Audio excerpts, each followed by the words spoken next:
印尼的首都雅加达快成了，印尼政府发布了10年迁都计划，却惹来了众多的批评。到底发生了什么事？今天就让我们一起来聊聊印尼迁都吧。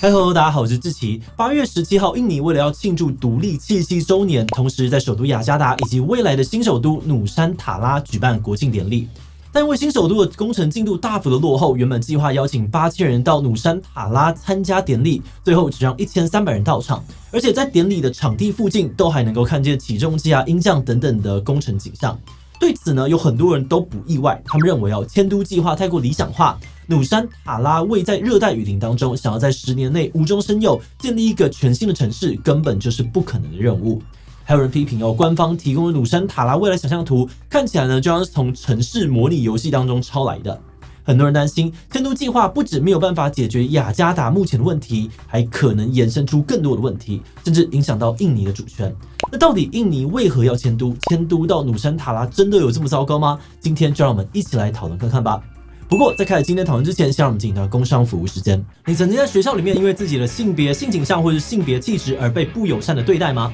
为了要了解现在校园当中的同志学生的真实处境和感受，进而影响到教育政策，让校园氛围能够越来越友善，同志咨询热线呢最近发起了2024同志学生校园经验调查，希望能够收集到112学年度就读国高中职跟五专的同志学生们的珍贵经验。目前有效的问卷数量严重的不足，如果你符合调查的条件，邀请你点击置顶的留言连结，花个20分钟，一起耐心完整的填写这份问卷，尤其最后的基本资料一定要填写完整。而如果你认识符合条件的朋友，也欢迎把问卷分享给他们，一起推动校园环境的改变。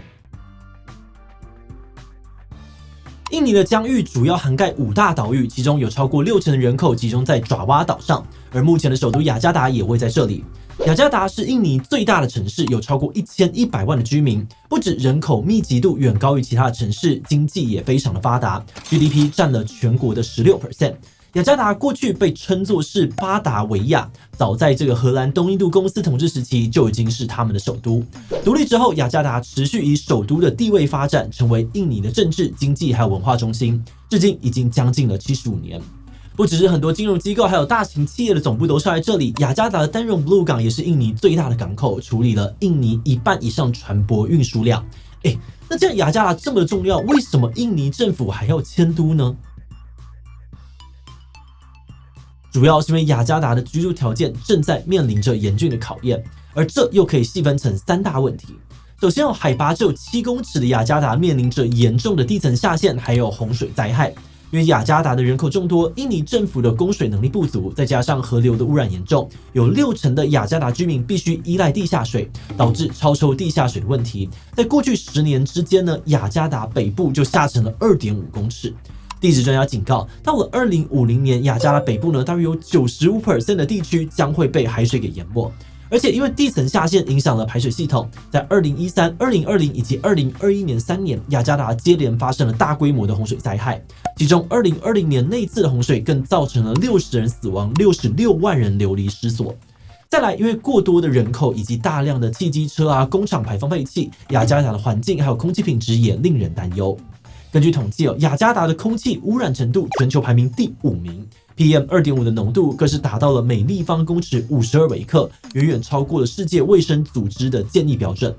最后，除了空气污染，雅加达也有严重的交通问题。根据印尼国家发展规划部的统计，每年因为交通堵塞所造成的这个燃料消耗车辆运行成本、时间成本还有空气污染等等，就高达了50亿美元。而且这都还没有算到驾驶的心理压力跟生产力下降所造成的损失。所以2019年，印尼总统佐科威就宣布了一项10年计划，未来要把所有的政府办公室迁移到新的首都。2022年的1月，印尼国会更进一步的通过法案，宣布要把首都迁移到东加里曼丹省，并且呢，将这个新首都的区域命名为努山塔拉。努山塔拉距雅加达呢有1200公里远，而且大多数的区域都是未开发的热带雨林。到底为什么要把首都迁到这个超级偏僻的地方呢？印尼政府可能是有3大考量，首先是地理条件跟气候。刚刚说过，雅加达面临着严重的洪水以及地层下陷的问题，而且经济跟人口重心集中在这里，如果发生灾害，需要承受的风险也相对的变高。但是呢，努山塔拉靠近赤道，不管是气候还是季节的变化都相对的稳定。再来，印尼大部分的岛屿都位在环太平洋地震带上面，容易发生地震。但是加里曼丹岛没有板块相接，所以地震发生的次数相对比较少，迁都到努山塔拉可以有效的降低风险。第二个考量呢是努山塔拉的军事战略位置。努山塔拉靠近旺加西海峡，这里每年呢有420艘超过10吨的大型船舶通过，航运的价值超过了400亿美元。有专家认为，把首都设在这里，就会派驻一定的兵力，那不只是可以保障海峡的航运安全，还能够有效的跟周边的国家，比如说马来西亚、汶莱还有菲律宾等等合作，有效的遏阻海盗以及跨国犯罪的问题。不过有很多人认为，迁都到努山塔拉更重要的是它背后所代表的政治意涵。印尼的种族多元，包含了爪哇人、巽他族，还有马来人、华人等等。但很多人都批评印尼的经济发展、国家文化认同，还有政治权力，一直都是爪哇人的天下。所以，总统佐科威在受访时也表示，这次的迁都就是要显示印尼不再以爪哇岛为中心，而是在印尼的国土上面由东到西、由南到北画一条线，在东加里曼丹找到了一个真正印尼的中心，也就是今天的努山塔拉。还有认为佐科威总统的政治意图，从努山塔拉的命名当中就可以看出端倪。努山塔拉来自于古爪哇语，意思是群岛。除了是象征印尼是一个由无数个大小岛屿组成的多样性国家，这个名字也可以追溯到印尼历史上面的一个故事。在古代印尼满者伯夷帝国时期，他们的领袖曾经发誓，如果不能够征服努山塔拉，当时的意思呢是整个印尼群岛他就不会停止斋戒。最后他顺利的完成这个目标。有人认为佐科威总统可能也是想要透过迁都到努山塔拉来改变印尼。而 BBC 的前印尼语主编也分析，如果今天佐科威总统迁都成功，不只可以改变过去资源分配布局的问题，也能够建立印尼人民对于政府的公信力。如果连迁都这样子的难题都可以被解决，人民会更相信政府能够改变许多事情。不过也有很多人认为把首都迁到努山塔拉根本就是一个错误。反对迁都到努山塔拉的声音可以分成3大类，首先是破坏自然生态导致灾害增加的问题。我们前面有提到，努山塔拉大部分是未开发的热带丛林，虽然政府的计划是要打造出跟自然共生的森林城市，但自从2022年呢开始建设这个努山塔拉之后，已经有大约2400公顷的森林被砍伐，相当于是96个大安森林公园的面积。这不只是破坏了当地野生动物的栖息地，也导致了当地的生态系统失衡。因为大量的砍伐森林，地表开始暴露在阳光之下，土壤跟剩余的植被呢都被迅速的干燥，增加了森林火灾的风险。除此之外呢，树被砍掉之后，土壤的吸水还有储水能力也大幅的降低，雨水更容易的直接流入河流，增加了洪水的发生几率。而且不只是动物没有家努山塔拉的开发也引发了原住民被迫迁移的问题。根据2022年底的报道，在政府核心部门区，政府提供的补偿金是每平方公尺230元到400元台币，但附近的地价呢，老早就已经飙升到每平方公尺大约2000元台币，将近10倍的落差，让很多当地的居民不只是要搬离家园，也很难找到新的居住地。而最后，资金的问题更是迁都争议的核心。印尼总统佐科威呢，希望把努山塔拉打造成一座绿色智慧城市，并且呢，要让它成为全世界最环保的首都。而接下规划新首都任务的 Urban Plus 公司也强调，他们会打造便捷的大众交通工具，让努山塔拉成为10分钟城市。意思是呢，居民到任何生活所需地，像上班、购物、公园，都能够在10分钟内抵达。同时，努山塔拉禁止抽取地下水，他们会采用雨水回收技术，还有污水循环系统，提供居民用水，并且把垃圾回收再利用，替代传统的煤炭成为再生能源。不过，以上种种的建设都需要大笔的资金。那根据印尼国家发展规划部所提出的计划，迁都成本大约需要327亿美元，但印尼政府呢只打算承担其中的2成，大约是65亿美元。剩下的8成呢，印尼政府希望可以透过外部投资像是这个公司企业合作、国外投资以及国际贷款跟援助来完成迁都计划。但目前所吸引到的外部资金远低于预期。尽管政府已经祭出了税收减免以及长期产权等等的鼓励措施，但印尼当地的公司跟国有机构就投资不到32亿美元。在国外投资的部分，虽然新加坡政府承诺会投资340亿美元，马来西亚也有企业承诺会提出大约是31.9亿美元的协助计划，但直到目前为止都没有再进一步的消息。目前努山塔拉最大的外资就是中国，像是他们国有的独资企业中国中信集团跟印尼政府合作，在努山塔拉建设了多栋的住宅大楼，而中国自主研发的自动驾驶系统也正在努山塔拉测试当中。那因为自然灾害、原住民冲突以及资金问题，目前迁都计划大幅的延宕。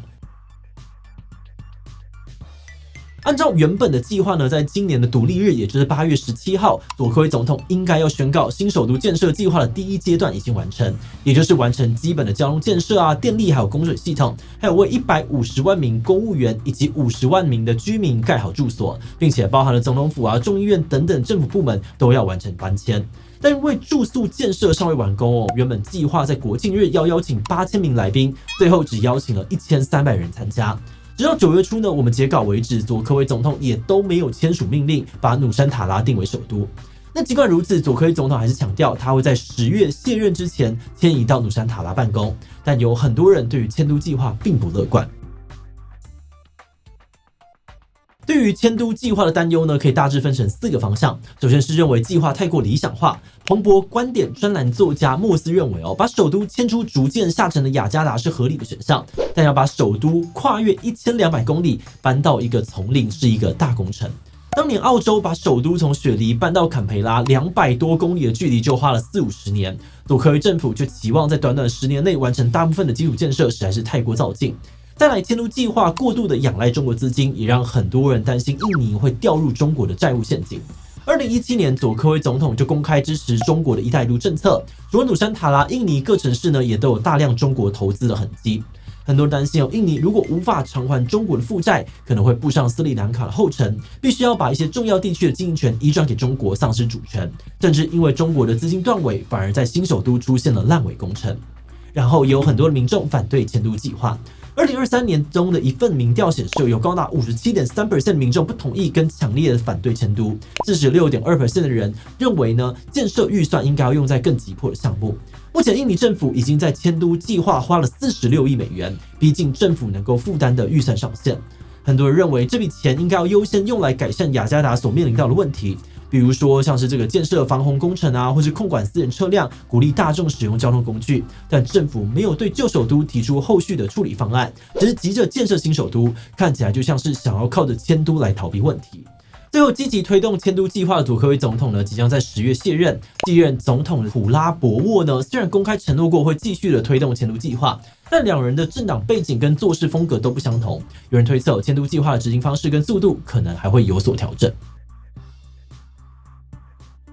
在进入观点以前呢，我们要先特别感谢这一期的所有会员哦，因为有了大家支持跟赞助，我们才能够持续运作这个频道，跟大家一起研究各式各样的问题，真的是非常的谢谢大家。那如果你愿意支持我们走得更远，欢迎点击频道主页的加入按钮，成为我们的会员，或者也可以用超级感谢小额支持我们。好的，那话说回来啊，我们在研究的过程当中呢，发现这个迁都计划之所以会这么的有争议，很可能在于佐科威总统的目标跟批评者的目标不太一致。很多的批评者会质疑迁都到努山塔拉不只是没有办法解决雅加达目前的困境，还可能让努山塔拉新增更多的问题，像是对于野生动物带来自然浩劫，影响到当地居民的居住权益。而这些新问题可能会让一开始想要平衡区域发展目标大打折扣，所以有部分的人认为不应该急着迁都，而是要先务实的解决雅加达的问题。但我们站在佐科威总统立场来看把钱花在雅加达或许可以减缓，甚至是解决目前面临到的地层下陷、空气污染、交通阻塞等等问题。但只要首都还在雅加达，印尼是爪哇人天下的批评就非常难改变。那对于佐科威总统来说，想办法迁都到努山塔拉可能才是一石二鸟的决定。迁都成功之后，可能会减轻雅加达的人口负担，连带的解决下陷跟污染问题。同时，迁都也可能带动印尼其他的区域发展，迈向资源分配更平均的时代。那动物啊跟居民权益似乎就变成了不得不的牺牲。对他来说，为了一个远大的目标，眼前的争议可能都只是过程，或是必须要付出的机会成本。但我们又想到，万一迁都失败了呢？迁都失败，雅加达可能会依旧在水深火热之中，区域发展依旧失衡之外，努山塔拉这个热带丛林里面可能会多一块史上最大的烂尾城市，动物跟居民无家可归，而印尼政府为了偿还中国的资金，也很可能要做出一些妥协。所以从我们的角度来看呢，迁都到努山塔拉好像是一场豪赌，赌赢了有机会利大于弊，但赌输了失败的代价将会非常的高。不过，我们对于当地的情况能够了解的也相对的有限，很欢迎熟悉这个议题的观众可以多多留言分享你的看法哦。最后，我们也想来问大家，如果你是佐科威总统，面对各方批评，你还是会选择继续迁都吗？A 会啊，头都洗下去了，当然要想办法维持计划。B 不会哦，考量到资金不足，可能尽快的设立停损点。D 会继续的迁都，但可能会把计划的时程拉长，想办法降低对于动物跟居民的伤害。第其他留言分享你的想法吧。最后，如果你喜欢今天的影片，欢迎分享出去，让更多人知道印尼迁都。此外呢，可以点击这个地方看斯里兰卡破产以及“一带一路”的讨论。那么今天的这一期就到这边告一段落，我们就明晚再见喽。